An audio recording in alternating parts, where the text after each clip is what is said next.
Bueno, muy buenas tardes, buenas noches, buenos días, cualquier día que sea a todos ustedes y muchas gracias por continuar en este curso de actualización en riesgo cardiovascular. El día de hoy vamos a hablar de un tema bastante importante. Sabemos que es uno de los temas más taquilleros porque es de las cosas que más vemos en consulta de riesgo cardiovascular y es enfrentarnos al paciente diabético. Pero yo no voy a empezar una clase de diabetes desde cero, sino que voy a empezar a hablar de diabetes para todos ustedes que ya llevan mucho tiempo evaluando pacientes con diabetes y que saben las guías. Entonces la idea es enfocar el paciente y este tema en base a la nueva guía del año 2021. Les voy a decir las cositas nuevas que hay y más o menos cómo se enfocan los pacientes según estas nuevas directrices. Vamos a empezar obviamente hablando sobre la actualidad, la prevalencia de diabetes en adultos en todo el mundo y vemos que la prevalencia para el año 2019 era de un 8.3%, más o menos lo que estamos actualmente. Se prevé que para el 2030 va a subir al 9.2% y para el 2045 el 9.6%. Nosotros estamos un poquitico por encima de la media, 8.5 y vamos a subir hasta un 9.9%. Veamos América del Norte, tiene un 11% de prevalencia, bastante elevada por encima de la media y va a llegar hacia un 13% y pasa también algo, digamos, no tan parecido en Europa, donde la prevalencia es mucho menor que la mundial en un 6.3%, pero la tendencia es a subir, así como en la gran mayoría del mundo. La tendencia es a que gracias a todas estas nuevas tendencias de alimentación, de trabajo, de factores de riesgo, pues a que la prevalencia de la diabetes aumente en el mundo. Veamos más o menos cómo para el 2012 habían 347 millones según la OMS y para el año 2025 se esperan que hayan 540 millones de personas en todo el mundo padeciendo diabetes. Esta es la edad donde mayor personas tienen diabetes y es entre los 40 y los 59 años. Obviamente se representa un gran porcentaje de diabetes tipo 2 y es muy importante la enfermedad porque el riesgo de muerte en pacientes diabéticos es mayor a la persona que no tiene diabetes y de que mueren obviamente de enfermedades cardiovasculares como infarto agudo de miocardio. Hay un 10 a un 20% que mueren por consecuencia de enfermedad renal terminal por nefropatía diabética y tenemos un 50% que padecen de algún tipo de neuropatía o de pie diabético, que es una de las causas más importantes de amputación no traumática. Por número de personas que sufren diabetes tenemos en Sudamérica aproximadamente 26 millones y se espera que vamos a subir a 42 millones. En cambio, en Norteamérica ya hay 46 millones y van a subir aproximadamente a 62 millones, lo mismo en Europa. Es decir, la tendencia es a que es una enfermedad que sigue en aumento y va a ser una de las principales causas de morbilidad y obviamente de mortalidad en el mundo. Por eso sí o sí tenemos que saber de diabetes. En cuanto al dinero, ya sabemos que son muchas personas que van a sufrir de diabetes y que la tendencia es a aumentar. Hay más o menos 383 mil millones de dólares en gasto en salud y vamos a llegar al 2040 con 446 mil millones de dólares de gasto, porque finalmente es un gasto, no es una inversión, sino que es un gasto procedente de la atención de todas las complicaciones que tienen estas personas y obviamente de lo que es tecnologías y medicamentos que sabemos que son bastante costosos para todos estos pacientes. Entonces, no siendo más, vamos entonces a empezar con lo último que hay sobre Diabetes Care 2021. Sabemos que en cada enero de cada año se publica la actualización en diabetes y actualmente es una publicación que tiene 244 páginas y que tiene una tabla de contenido donde tiene un capítulo que va hasta el capítulo 16 y nosotros nos vamos a actualizar principalmente las cosas que más nos conciernen con respecto a lo último que salió este año en diabetes. Vamos a empezar entonces con el capítulo 2 que es clasificación y diagnóstico. Vamos a ver qué hay de nuevo con respecto a eso y empecemos por lo de siempre. ¿Cuáles son los criterios de diabetes? No ha cambiado. Sabemos que tenemos 4 criterios para ser el diagnóstico de diabetes, una hemoglobina glicosilada mayor o igual a 6,5, una glicemia en ayunas mayor o igual a 126, una glicemia 2 horas postprandial después de una carga de 75 gramos mayor o igual a 200 miligramos y una glicemia al azar desde que el paciente tenga síntomas mayor o igual a 200 miligramos. El diagnóstico requiere que tengamos dos resultados anormales de la prueba, ya sea en la misma muestra, pero idealmente que sean dos muestras separadas. Si se utilizan dos muestras de prueba separadas, se recomienda que la segunda prueba pueda ser ya sea o una repetición de la misma, pero lo ideal sería una prueba diferente que no sea muy demorada para poder llegar rápidamente a si se cumple o no con los criterios de diabetes. Recuerden los pacientes con prediabetes, hemoglobina glicosilada 5,7 a 6,4, glicemia en ayunas entre 100 y 125 y después de 75 gramos de glucosa, 2 horas después entre 144 y 199. Eso no ha cambiado. ¿Qué hay que tener en cuenta? A quienes vamos a testear, a quienes vamos a realizar los exámenes para diabetes, principalmente en personas que son asintomáticos. Entonces, ¿cuáles son esos criterios? Ellos nos dicen, primero que todo, si usted tiene obesidad o sobrepeso y tiene alguno de los siguientes, un familiar en primer grado que tenga diabetes, ser latino, historia de enfermedad cardiovascular, hipertensión, colesterol elevado, mujeres con síndrome ovario poliquístico, inactividad física y otras condiciones como obesidad severa o acantosis nigricans, pues obviamente hay que hacer estos exámenes. Pacientes que tienen prediabetes, cada año tenemos que seguir haciendo el examen. Mujeres que fueron diagnosticadas con diabetes gestacional, cada 3 años debemos de hacerlo de ahí en adelante. Todos los pacientes que sean mayores de 45 años, y si el resultado es normal, vamos a hacerlo más o menos cada 3 años el examen de glicemia en ayunas, y si el paciente tiene algún tipo de riesgo que vaya aumentando, pues vamos a aumentar también nosotros esa cantidad o a disminuir la cantidad de tiempo que vamos a utilizarlo, es decir, cada año podemos testearlo. Muy importante esto, y esto sí es nuevo, y hay un capitulito muy pequeñito sobre diabetes y VIH y los riesgos que tienen estas personas que tienen VIH de de contraer diabetes mellitus. Entonces, lo primero es, las personas con VIH tienen mayor riesgo de desarrollar tanto prediabetes como diabetes. ¿Y esto es debido a qué? A la terapia antirretroviral.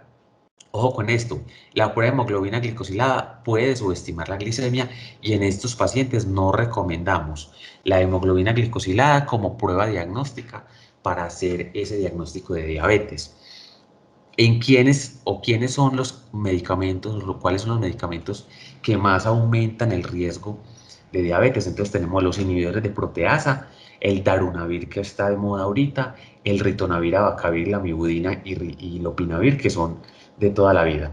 Y también se asocia con, ¿qué? Con resistencia a la insulina, apoptosis de células beta pancreáticas y por lo tanto pues aparece la diabetes. Y en cuanto a los inhibidores de transcriptasa inversa análogos de los nucleócidos, pues está de moda también la entrencitabina tenofovir y de toda la vida hemos tenido la vacavircidobudina que también pueden afectar a estos pacientes. Ojo con esto, los pacientes que tienen sobre todo estos inhibidores de transcriptasa inversa tienen una distribución de grasa que es anormal y pueden tener lipohipertrofia o lipoatrofia y muchas veces los vemos en la cara, como que se les acaba un poquito la grasa de la cara y los vemos un poquito chupados, por decirlo así, y es que tienen ese trastorno por estar usando ahorita que está tan de moda, como les digo, la entrencitabina tenofovir, que es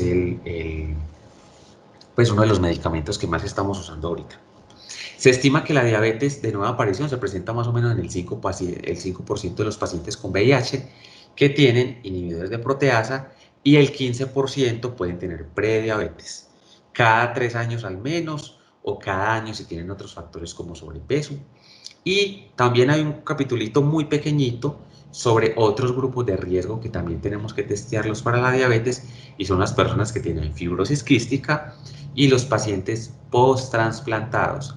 En estas personas que también toman medicamentos que pueden aumentar el riesgo de diabetes, se recomienda realizar la prueba de tolerancia a la glucosa 2 horas postprandial para hacer el diagnóstico. Y lo último nuevo en este capítulo de diagnóstico es que ellos traen acá este tipo de test para saber quiénes son las personas que más riesgo tienen de tener diabetes tipo 2. Entonces dice, ¿tienes riesgo de diabetes tipo 2? Entonces, ¿cuántos años tienes? Si eres un hombre o mujer, si tienes mujer y has sido diagnosticado como diabetes gestacional, si tienes antecedentes familiares, mamá, papá, hermanos con diabetes, si has sido diagnosticado de hipertensión arterial, si no haces actividad física y el peso que tienes, esto da unos puntajes y si es mayor de 5 puntos, pues obviamente tienes mayor riesgo de tener diabetes mellitus. Esto es algo nuevo que tenemos para este capítulo de 2021. Pasemos a lo otro nuevo. Vamos a hablar del capítulo número 4 y es evaluación médica integral y las valoraciones de las comorbilidades de los pacientes con diabetes. Y esto es importante. Entonces, lo primero que nos encontramos es con este ciclo, digamos, de decisiones que son enfocados muy hacia el paciente. Entonces, ¿qué es lo primero que ellos nos dicen? Los objetivos del tratamiento de la diabetes deben ser prevenir las complicaciones, ¿sí? O al menos retrasarlas y optimizar la calidad de vida de los pacientes. Es decir, todo debe ser centrado en el paciente, los objetivos, el plan de tratamiento, todo debe ser en función de qué, de las comorbilidades que tenga el paciente, de la edad que tenga, de cómo está la hemoglobina glicosilada, pero también cuáles son las preferencias, qué hace el paciente, si trabaja, si estudia, qué mitos tenga acerca de los tratamientos, si hace actividad física, cómo es su patrón de alimentación, cómo es su situación social, si tiene preocupaciones financieras, si tiene algún tipo de problemas, analfabetismo, factores culturales, si no tienen idea, por ejemplo, de aritmética para comprender matemáticamente cómo hacer los planes de tratamiento que le vamos a decir, cuánto lleva con la diabetes, qué complicaciones puede tener, qué otras comorbilidades. Es decir, la idea es que nos centremos en tener unas estrategias que sean centradas en el autocontrol del paciente, basados principalmente en qué?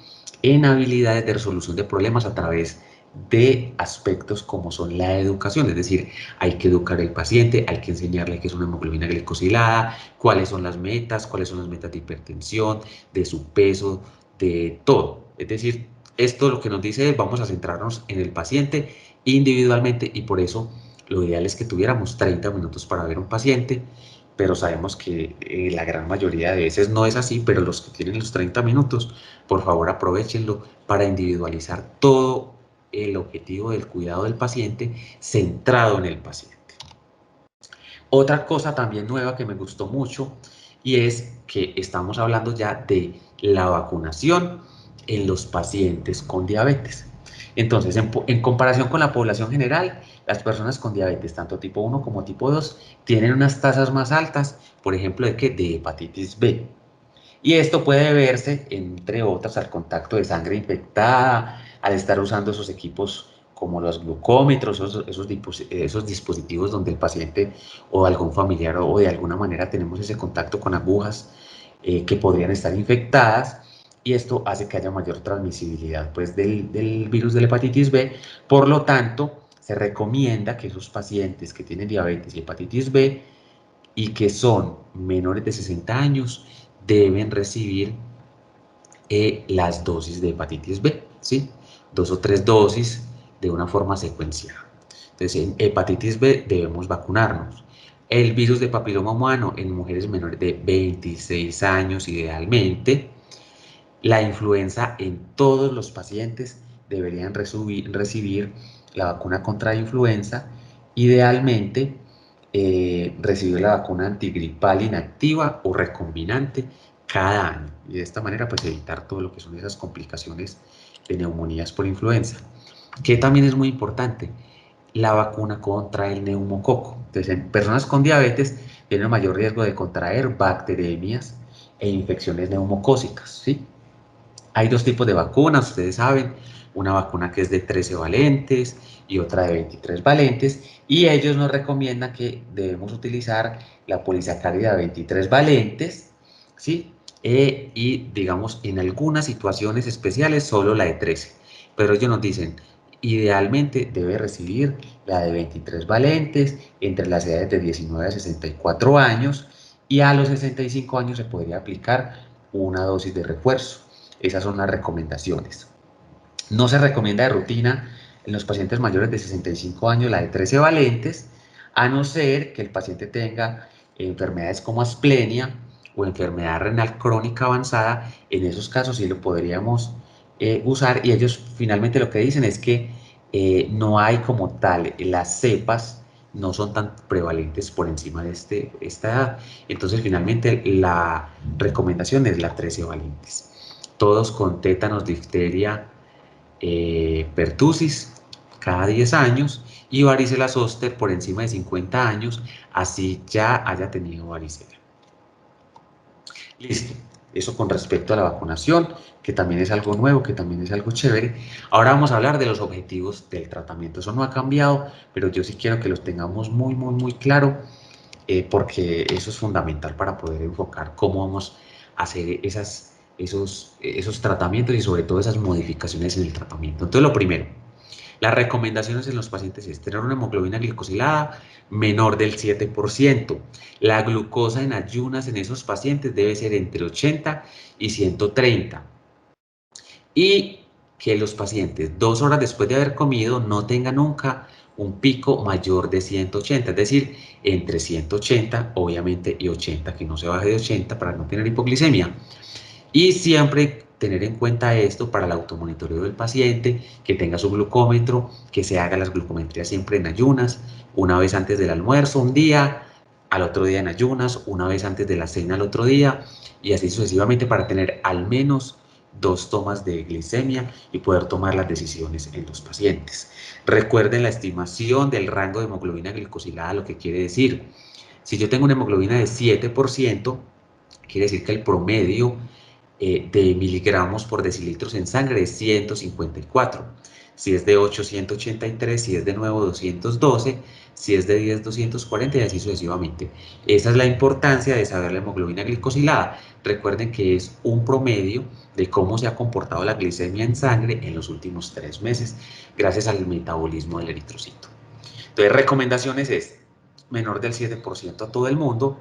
Ahorita vamos a hablar de algo nuevo que se llama el tiempo en rango, ya lo vamos a ver, y ellos recomiendan que el tiempo en rango debe ser por encima del 70% y nunca por debajo del 4%. Ya se los voy a mostrar.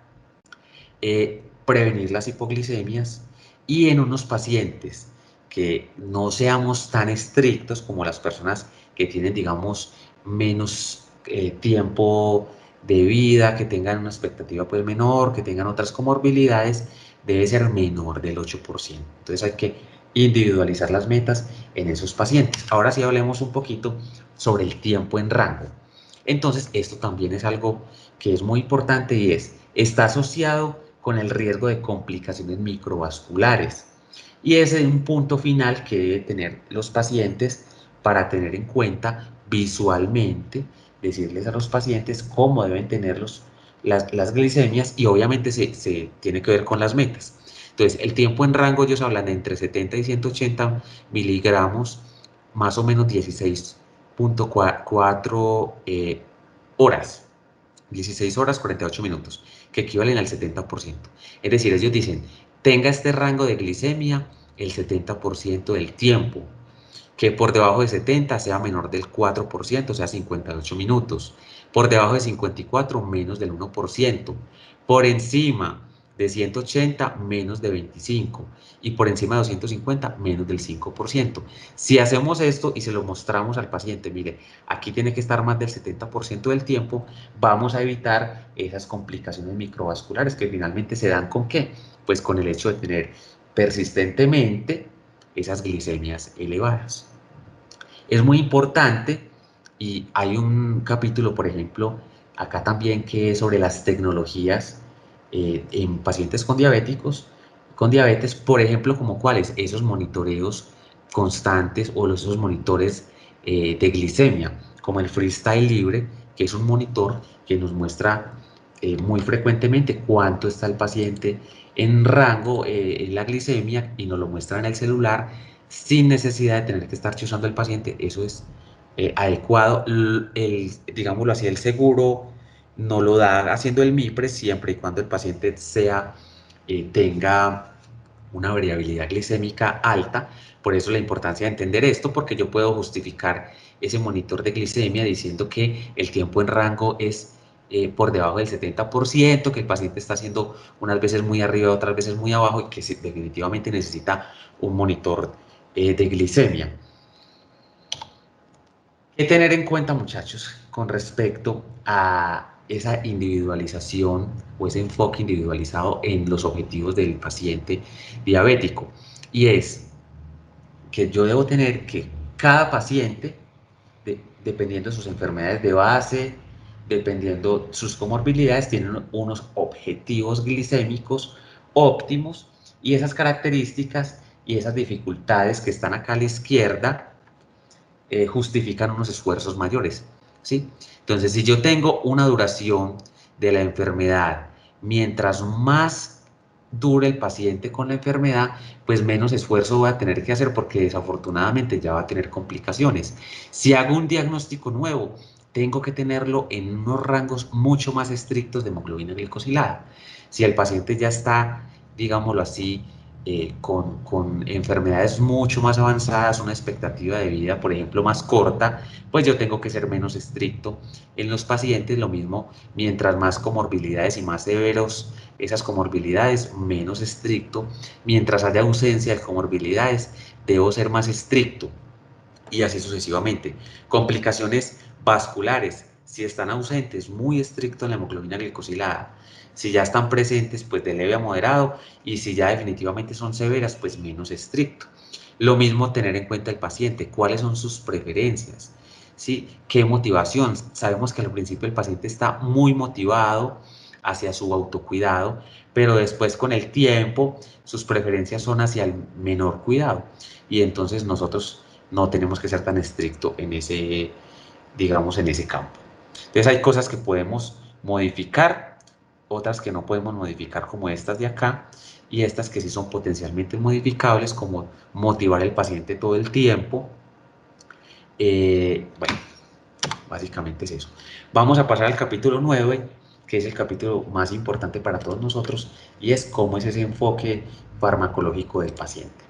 Y para eso tenemos que tener en cuenta que ha habido una gran evolución en el paciente diabético y digamos hay que dar gracias pues a los estudios, finalmente a que hay demasiados pacientes con diabetes y eso motiva a que la industria pues haga muchos estudios y podamos tener varios cambios que cada vez nos sorprenden más y que nos han ayudado a manejar esos pacientes. Entonces lo primero que debo decir es que más o menos para el año 2008 hablábamos mucho sobre bajar la hemoglobina glicosilada para mejorar retinopatía, nefropatía y neuropatía, que son las complicaciones microvasculares de la diabetes.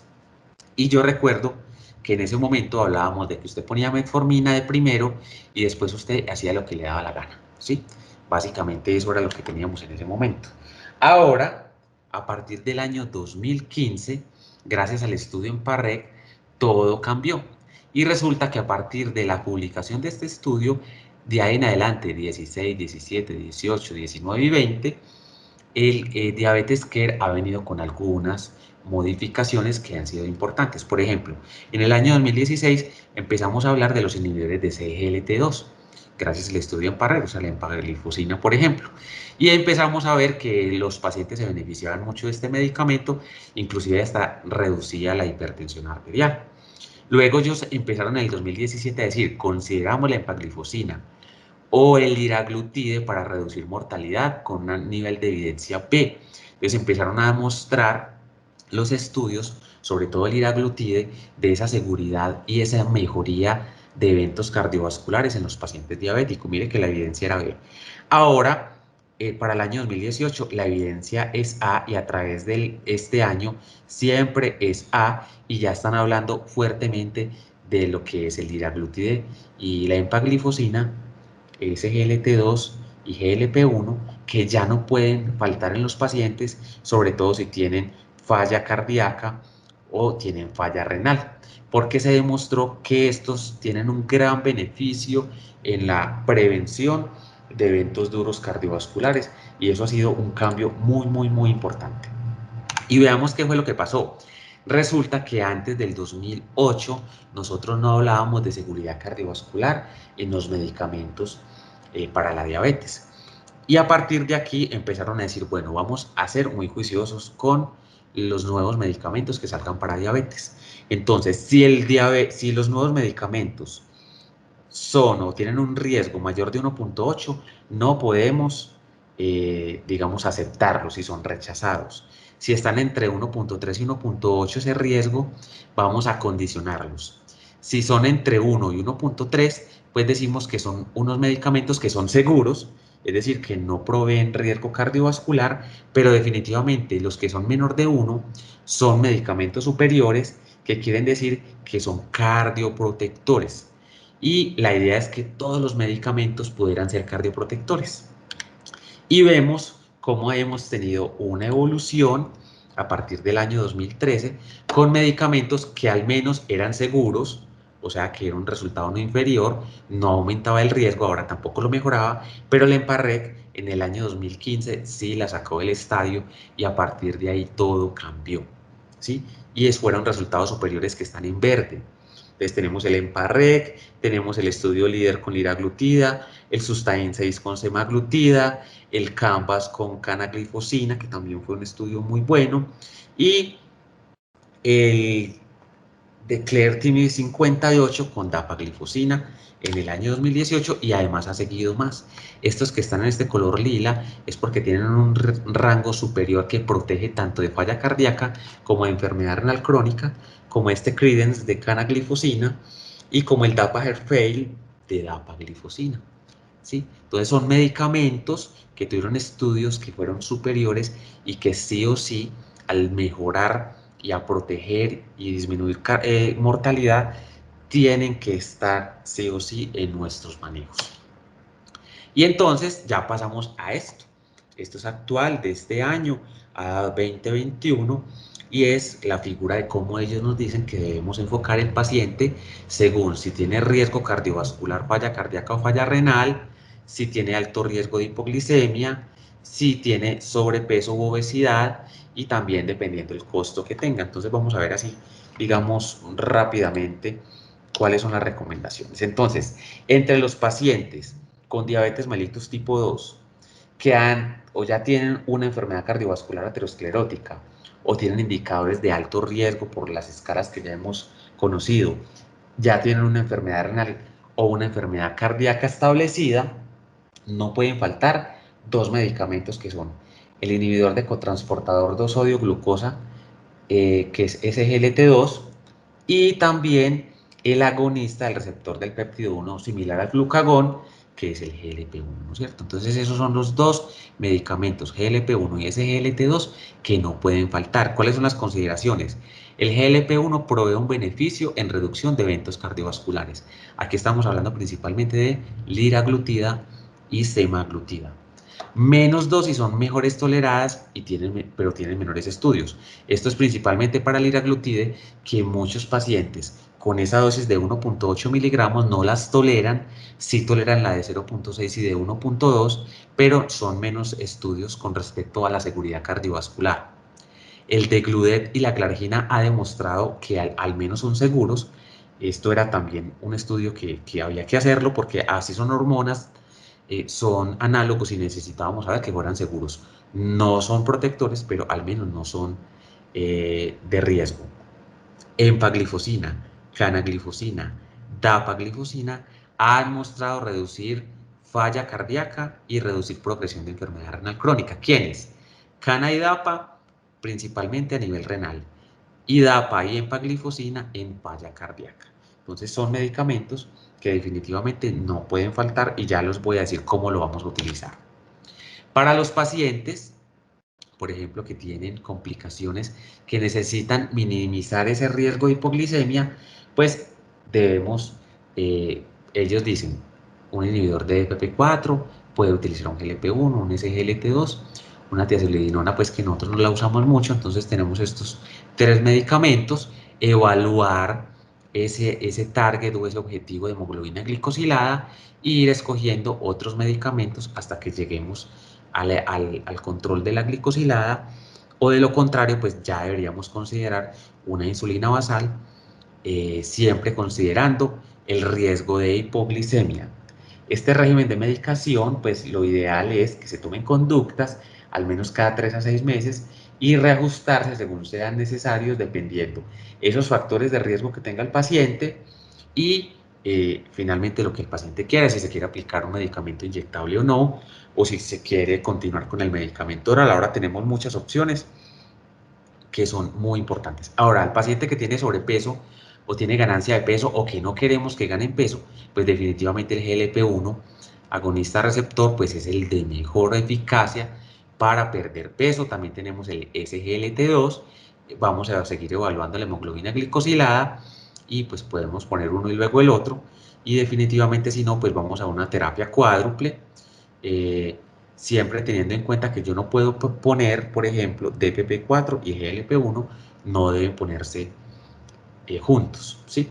Y definitivamente si el paciente no mejora, pues va a tener que llegar hacia un estado de insulinización.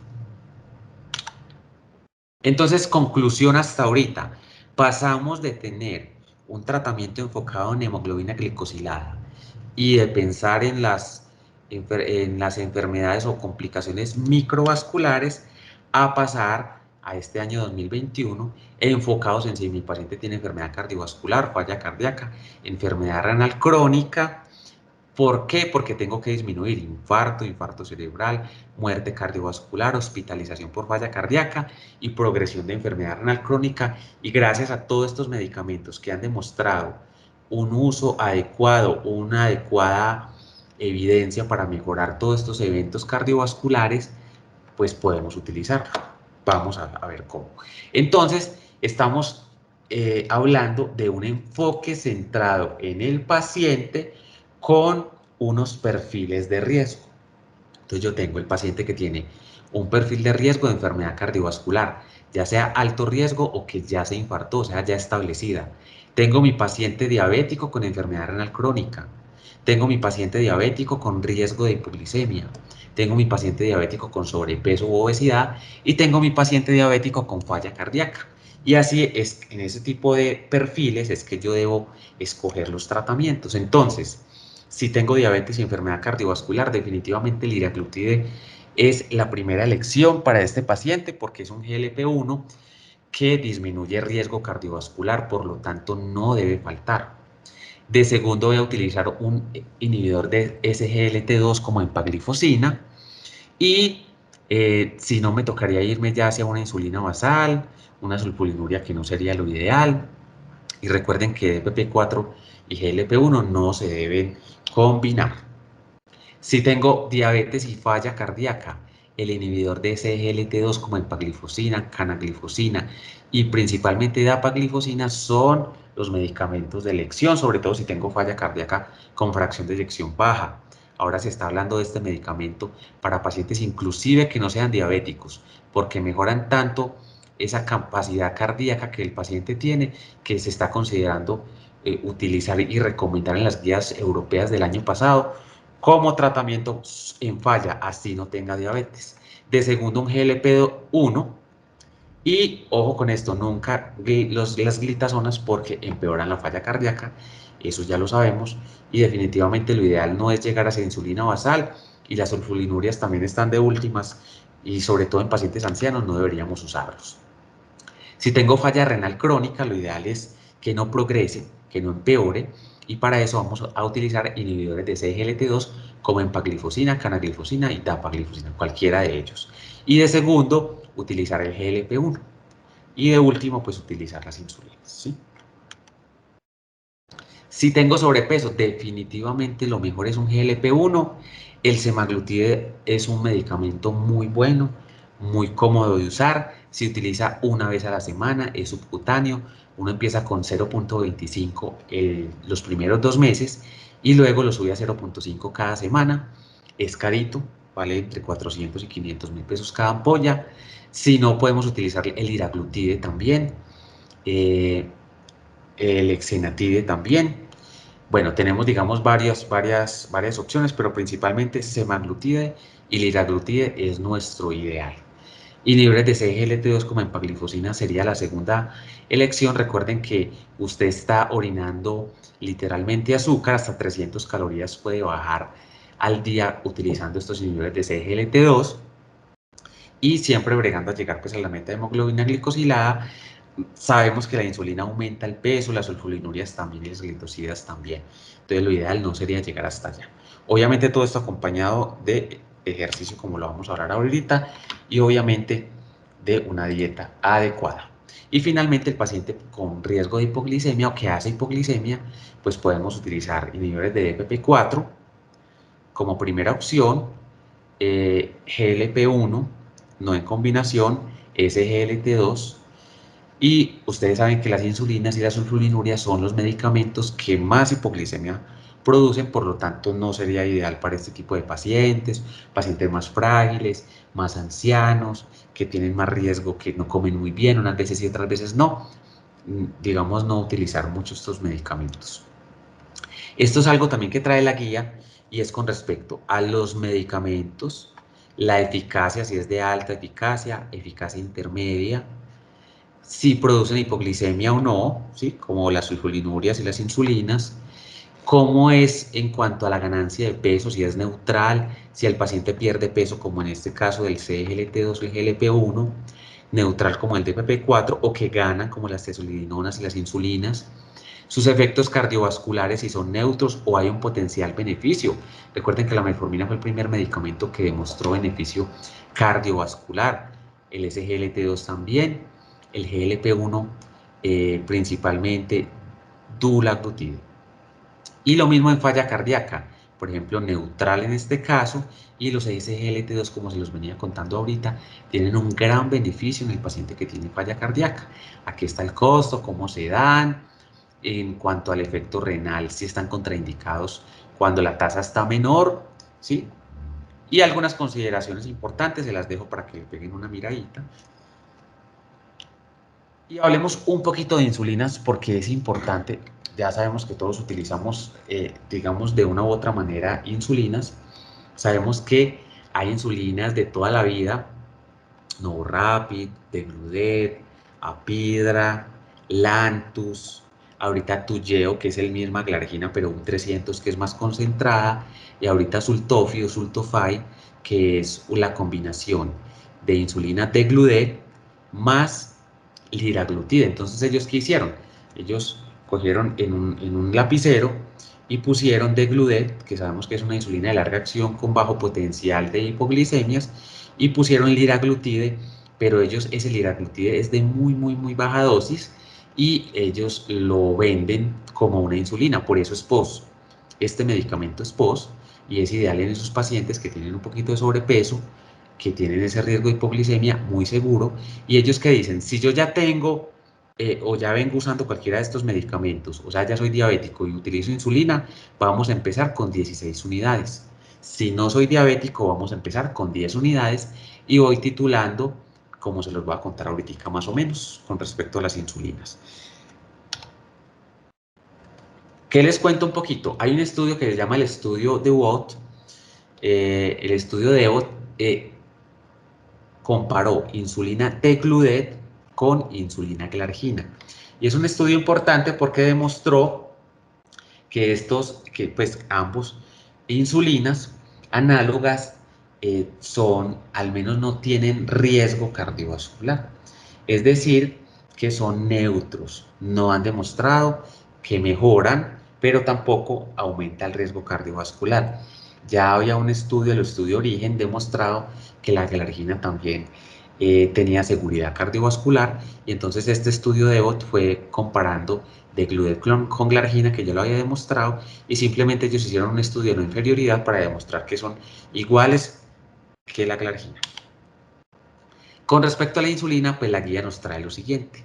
Si definitivamente el paciente requiere iniciar insulinas, entonces ellos dicen, vea, si vamos a empezar una terapia inyectada para controlar el paciente, lo ideal es que sea un GLP-1 agonista receptor para la mayoría de los pacientes antes de considerar insulina.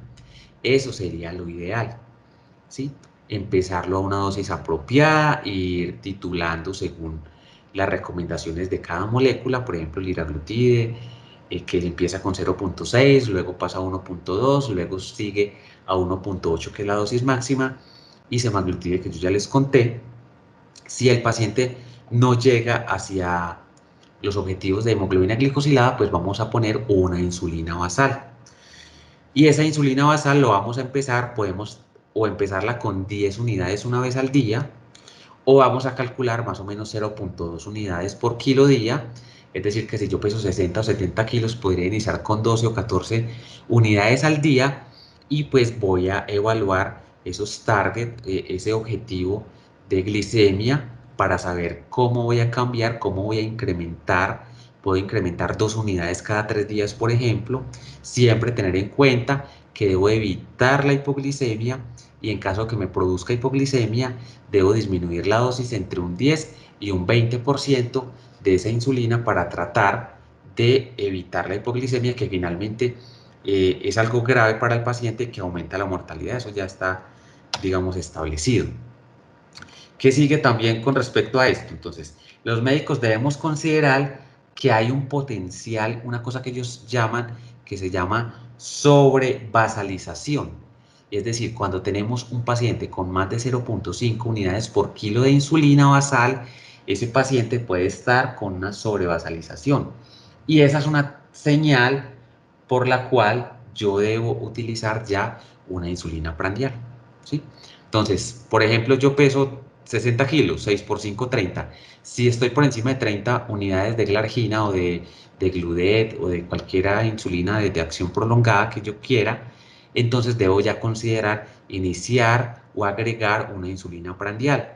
Y lo ideal es empezar con 4 unidades al día a la hora de la comida, y vamos a ir titulando, subiendo 1 o 2 unidades, o subir de 10 al 15%, también 2 veces a la semana, siempre evitando la hipoglicemia.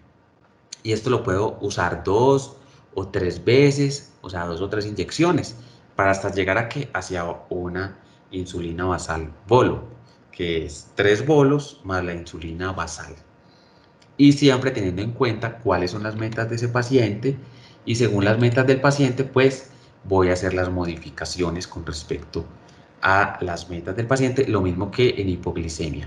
Si estoy en hipoglicemia, pues me disminuyo el 10% al menos de la dosis que haya elegido, y así sucesivamente. Para esto es muy importante que el paciente sepa cuál es su meta, qué es lo normal de la glicemia, qué hacer si está muy elevada, que él mismo pueda aumentar de a 2 en 2 las unidades de insulina 2 veces por semana, que lleve muy juicioso en un cuaderno apuntado cuánta glicemia está teniendo, los horarios, para poder que nos ayude a nosotros a irlo guiando.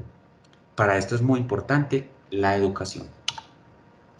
Esto me lo encontré muy chévere, me pareció muy bueno, y es sobre todo el resumen de las recomendaciones que acabamos de decir, que todo empieza obviamente con una adecuada alimentación, actividad física, enseñar al paciente hacia autocontrol, una gran educación y un apoyo obviamente multidisciplinario. Entonces aquí sabemos enfermedad cardiovascular, falla cardíaca, enfermedad renal, paciente frágil, obesidad. Como empezamos con metformina, vamos agregando medicamentos y SGLT2 y agonistas de GLP-1, añadir un tercer antidiabético no insulínico, y finalmente lo último que queremos es llegar hacia la insulina basal, pero si es necesario, pues debemos llegar hacia allá. Y tener en cuenta, si mi hemoglobina glicosilada en el diagnóstico es menor del 7%, no empiece tratamiento todavía, o empiece metformina, y todo básese principalmente en estilos de vida saludable. Si está entre 7 y 9%, utilice insulinas, luego agregue cualquiera de estos según el perfil de riesgo, y de último insulina basal. Si está por encima del 9%, pues yo lo puedo dividir si es sintomático o asintomático. Si es sintomático es porque ha venido perdiendo peso, está con poliuria, polidipsia, entonces definitivamente ese paciente hay que empezarle insulina, al menos hasta que la hemoglobina glicosilada baje, y después puedo individualizar el paciente cuando ya esa hemoglobina y todos esos síntomas bajen. Pero si definitivamente el paciente está, digamos, menos de 10%, 9, 9,5 y está asintomático, puedo intentarlo con terapia doble, que es metformina más un antidiabético no insulínico, y obviamente todo acompañado de una alimentación adecuada para el paciente.